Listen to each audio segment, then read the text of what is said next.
kuzana amahoro yanyu nk'aya nsanzwe ndaguha mbe urazi ko kugira ubeho neza ubu buzima urazi ngene bwagenze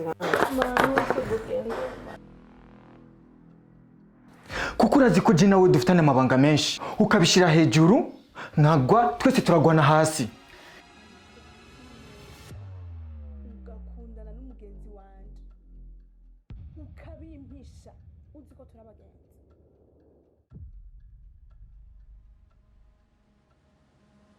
Nje nyene nkwiye kugukingira. Nje nyene mvuga ijambo rya nyuma. Sivyo? Ntugire ubwoba. Sawa? We didn't even know what to do.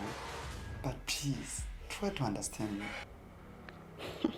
Nukuri kose mu bakore b'intwari. Uruwa mbere pe. Anje kumbona umengo bisagahinda kenshi. None wibaza ko ari iyihe mpamvu yotuma ndamubeshya? Aya mabanga y'amaki. Ko wikanga n'amaki. Ndabifuje gutera imbere mu rukundo rwanyu. Ariko ntimuze mutumara amazi. Nibereye mu bibazo. Kutumbira ngo ndagufasha sinagufasha.